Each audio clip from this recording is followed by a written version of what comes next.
CBS News legal contributor and Loyola Law School professor Jessica Levinson joins us now for more on that Supreme Court decision. Jessica, thank you for being here. I've been waiting to talk to you about this all day because I am fascinated by the intricacies.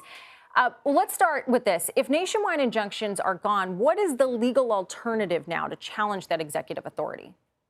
So I've had some time to look at the opinions since it first came out, and I don't know that it's fair to say they're completely gone. I think what the court did is leave open the possibility of nationwide injunctions in really limited situations. For instance, if a state sues and it's the only way to get adequate relief, I think you could also get potentially the kind of same effect as a nationwide injunction if there is a suit brought under something called the Administrative Procedures Act. And there have been a lot of suits challenging executive orders under that statute, saying that essentially the administration didn't follow the proper procedures before they took an action.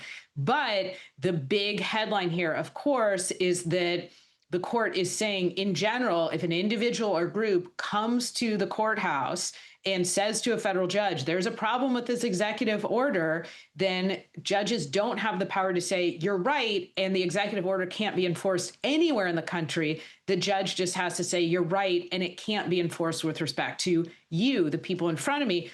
So what does that leave? It leaves what we talked about, the ability of states to bring cases. It leaves the ability of individuals to bring cases under the Administrative Procedures Act. And probably the most important, it leaves open the ability of individuals and groups to try and form a class action suit.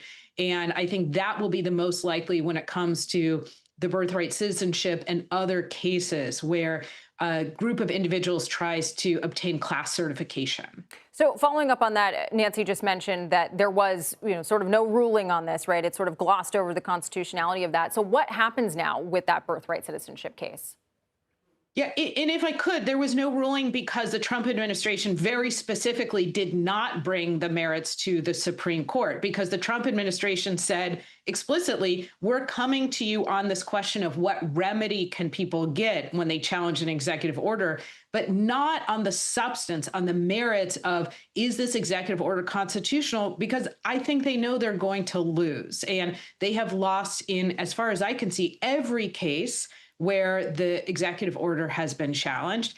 And so I think there is a strong possibility that the Supreme Court actually never rules on this question, because I'm not sure that if the Trump administration keeps losing, then I'm not sure that they would appeal a ruling up to the court on this question. I don't know if they want an adverse ruling on this question of birthright citizenship. I wanted to ask you about this. I found this very interesting. I mean, on these bigger cases, you often see a split decision, right, based on these political lines. Today was no different. The ruling came in at 6-3. Justice Elena Kagan, though, she dissented in this case. Go back to 2022. She actually criticized nationwide injunctions, which was at the heart of it. Here's what she said at the time.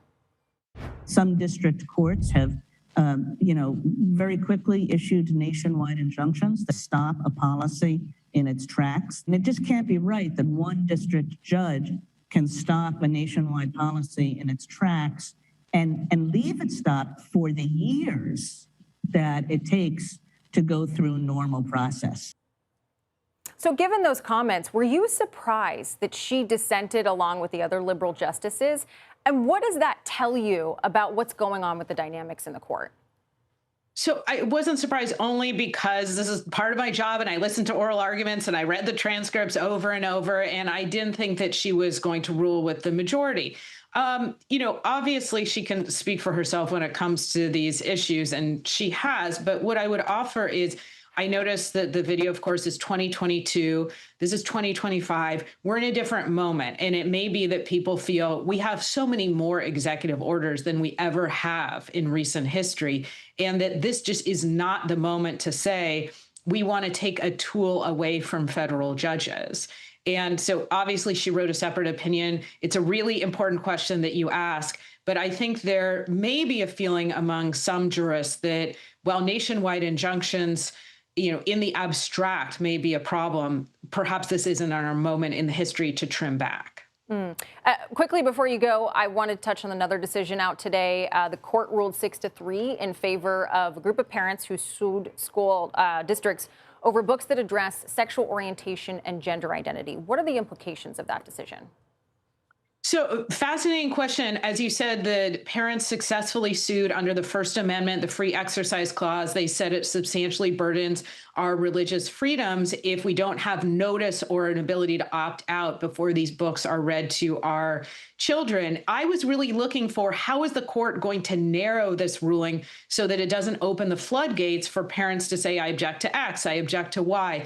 And what I saw is the majority really focusing on the specifics of the facts of that case, of those books. And I think that's the way the court is going to try and kind of cabin this particular opinion so that it doesn't stand for anything more than what the question presented to it was here. Yeah, I mean, it'll be interesting to see where we go from here on that specific piece of it. Jessica Levinson, thank you. Thank you.